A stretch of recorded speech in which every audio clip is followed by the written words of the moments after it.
Imagine waking up one day and realizing your mind's been lying to you. Not in some sci-fi, matrixy way, but in a quiet, subtle way that's kept you from truly knowing yourself. What if the key to your deepest potential has been sitting there, locked away, and no one ever told you how to find it? That's what Carl Jung, the rebel genius of psychology, discovered. And it's a secret most people live their whole lives without uncovering. You've felt it, haven't you? That nagging sense there's more to you than what you see in the mirror. A hidden part of your psyche, whispering truths you can't quite hear.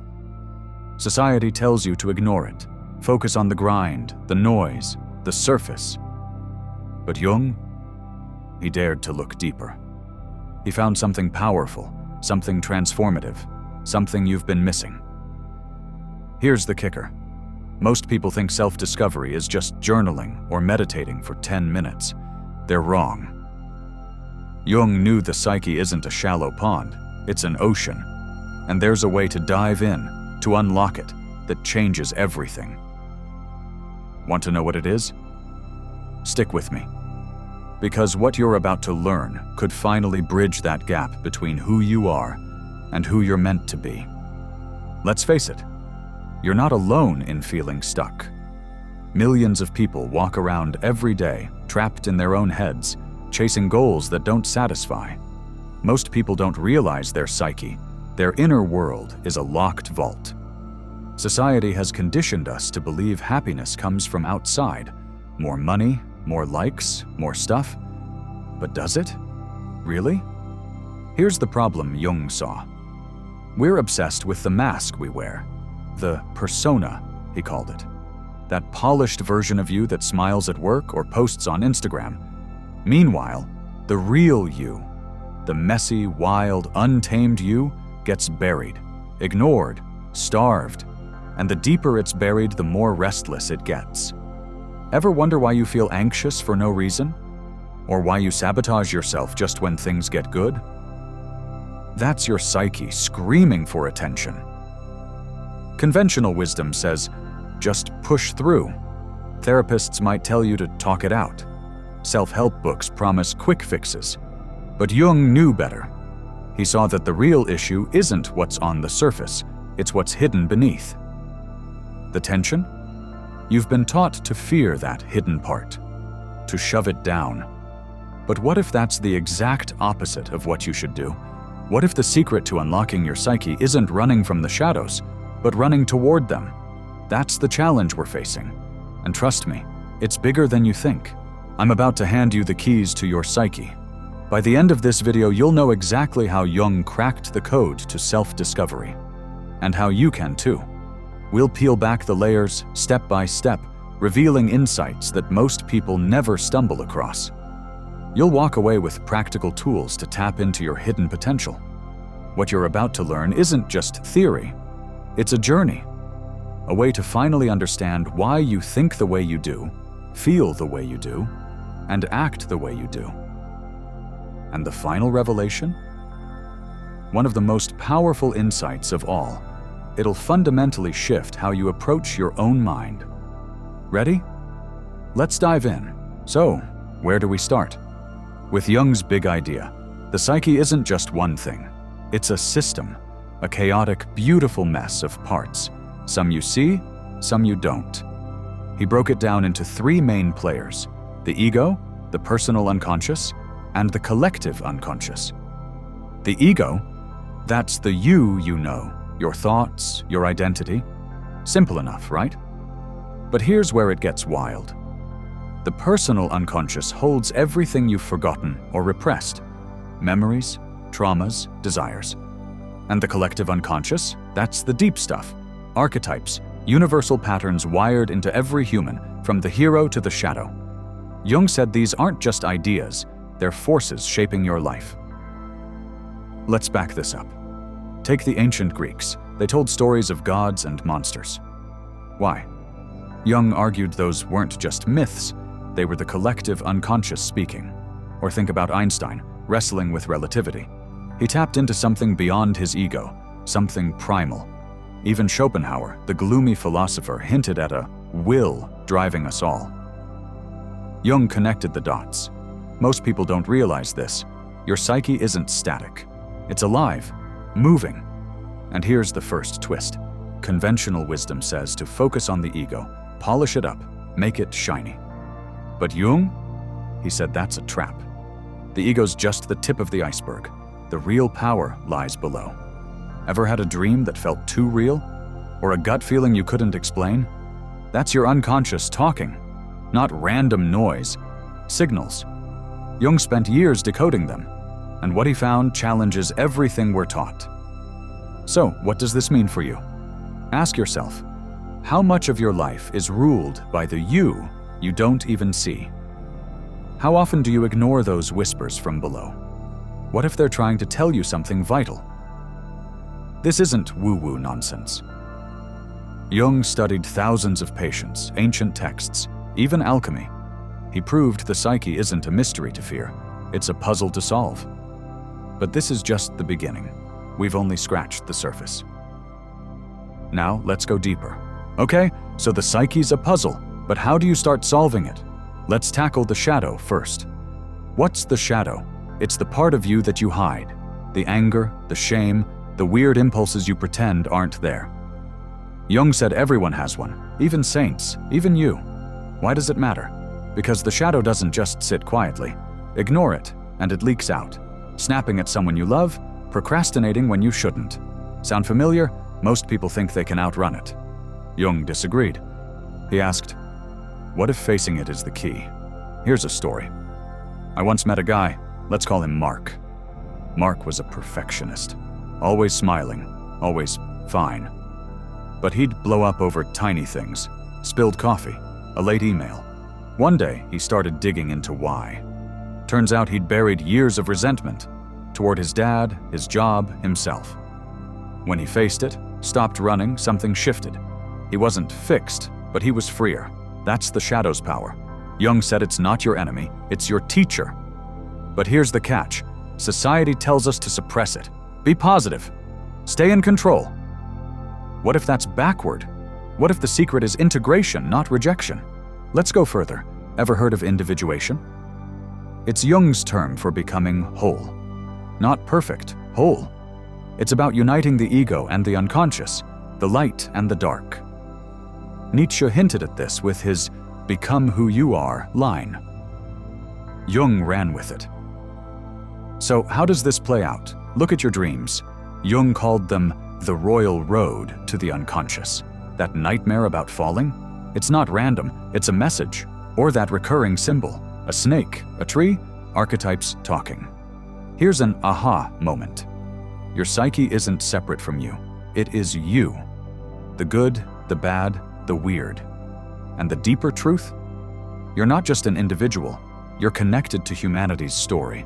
That's the collective unconscious at work. Still with me? Good. Because we're about to dive even deeper.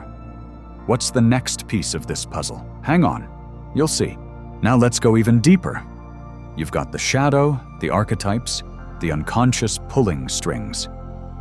But here's where it gets interesting. Jung didn't just want you to know this. He wanted you to use it. The psyche isn't a museum exhibit. It's a tool, a weapon even. Think about this. Most people live half asleep. They let the ego run the show, blind to what's beneath. But what if you could wake up? What if you could harness the chaos inside you? Jung believed you could, and he called it a lifelong quest. Let's paint a picture. Imagine a tightrope walker. Below them, a stormy sea, waves crashing, sharks circling. That's your unconscious. Most people pretend it's not there, clinging to the rope. Jung said, stop clinging, look down, learn the currents, ride them. That's a game changer, isn't it? Society says control your mind. Jung says dance with it. And the implications? Huge. Your creativity, your resilience, your purpose, they're all tied to this. Take Vincent van Gogh. Tortured guy, right? Cut off his ear, painted masterpieces. Jung would say his genius came from wrestling his shadow, tapping the collective unconscious. Starry Night isn't just art, it's a psyche unleashed. We're building to something big here. The final revelation's close. I've been teasing it, and it's coming. But first, ask yourself, What's holding you back from that dance? What's stopping you from looking down? Your old framework might say, fear the dark. Jung says, embrace it. That tension? It's about to break wide open with practical steps and a truth that'll flip everything you thought you knew. Okay, you've got the theory.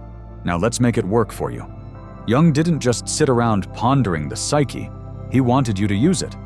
So how do you take all this and turn it into something real? Something you can do today? Let's walk through some practical ways to unlock your psyche, step by step, like a path lighting up in front of you. First up, stop running from your shadow. You know that part of you, the one you shove down when it gets messy, the anger that flares up, the weird thoughts you don't admit. Jung said it's not there to ruin you, it's there to show you something. Imagine someone who snaps at every little thing. Maybe they're not just grumpy, maybe they're ignoring a deeper frustration. Try this. Next time you feel that spark, pause. Ask yourself, what's this really about?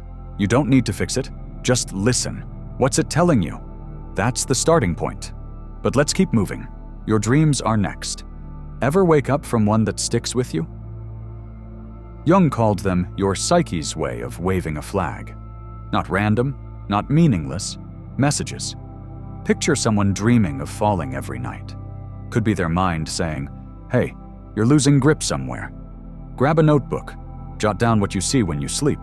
A snake, a storm, a locked door. What's the pattern? Don't overthink it, just let it speak.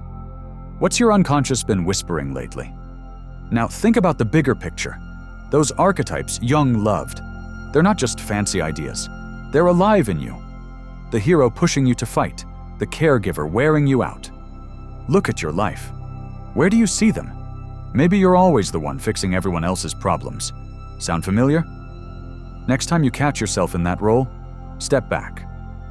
Ask, am I choosing this or is it choosing me? It's like spotting a thread in the chaos. What's pulling yours? Ready for more? Let's talk writing, Jung's secret weapon. He called it active imagination, but it's simpler than it sounds. You sit down, pen in hand, and ask your psyche a question. Why do I feel stuck? What's scaring me? Then write whatever comes. No filter. Imagine someone who's always procrastinating. They might scribble, I'm dodging what I don't want to face. It's not magic, it's a conversation. Try it tonight. What would your deeper self say back? Here's the last piece. Bring it all together. Jung called this individuation, making peace with every part of you. Not dominating the mess, not hiding it, just letting it coexist. Picture someone who's always on, perfect, controlled. What if they let the cracks show? Not to fall apart, but to feel whole. Start small. Pick one thing you judge in yourself. That laziness, that temper. Don't fight it, nod at it. How does that shift things for you? See how this flows? It's not a checklist, it's a rhythm. Facing the shadow opens the door. Dreams give you clues. Archetypes show the patterns. Writing digs deeper. Integration ties it up. You're not fixing a broken machine here. You're exploring a living thing. Your psyche, and the best part? You don't need to be an expert. You just need to start. Think about it. What's one thing you could try today? Maybe it's noticing that trigger. Maybe it's scribbling a dream. Jung didn't want you to follow rules. He wanted you to move, to feel that spark of something real. Where's yours hiding? This isn't the end, though. Everything we've built, every step, every whisper, it's leading somewhere big. Something that'll flip how you see all of this. Ready for it? Let's go there next. Now we arrive at the final, most powerful revelation. Here it is. Your psyche isn't broken, it's waiting. Jung's secret isn't about fixing you, it's about realizing you're already whole. The shadow? Not a flaw, a strength. The unconscious? Not chaos, a guide. The catch? You've been taught to see them as enemies. This is the paradigm shift. Everything you've buried, everything you've feared isn't holding you back. It's pushing you forward. The truth is, your psyche's been whispering this all along. Those weird dreams, those gut feelings, that restlessness, They're not problems. They're invitations. Jung put it best. Until you make the unconscious conscious, it will direct your life and you will call it fate. Read that again. Fate isn't random. It's what happens when you ignore the dance. But when you join it, everything comes together. Remember Mark blowing up over coffee? He didn't fix himself. He listened. The shadow, the archetypes, the dreams, they're not separate. They're you. And when you see that, the gap between who you are and who you could be closes. This isn't just insight, it's power. Most people sleepwalk through life, letting the unconscious pull strings. You can take the reins. Understand it, embrace it, transform through it. That's Jung's gift, not a theory, but a map. Feel that shift? That's the aha moment. Your psyche's not a locked vault anymore. It's an open door. And the best part? You're the one holding the key. So, where do you go from here? Ask yourself, how long will you keep ignoring those whispers? How many more days will you let the unconscious call the shots? You've got two paths now. Stay on autopilot or step into this new perspective. Think back to that nagging feeling from the start. That sense there's more to you. You know how to unlock it now. Face the shadow, decode the dreams, integrate the pieces. The tools are yours. The question is, will you use them? Jung didn't just study the psyche, he lived it. And he left us this truth. Transformation isn't handed to you, it's claimed. What could your life look like if you claimed it? Freer, bolder, whole. You don't need permission. You don't need perfection. Start small. Write down a dream tonight. Notice a trigger tomorrow. Ask what it's teaching you. That's the spark. The rest, it'll unfold. You're not stuck anymore. The vault's open. The secret's out. So, what's stopping you? Take that first step. See where it leads. You might just surprise yourself. Thanks for looking.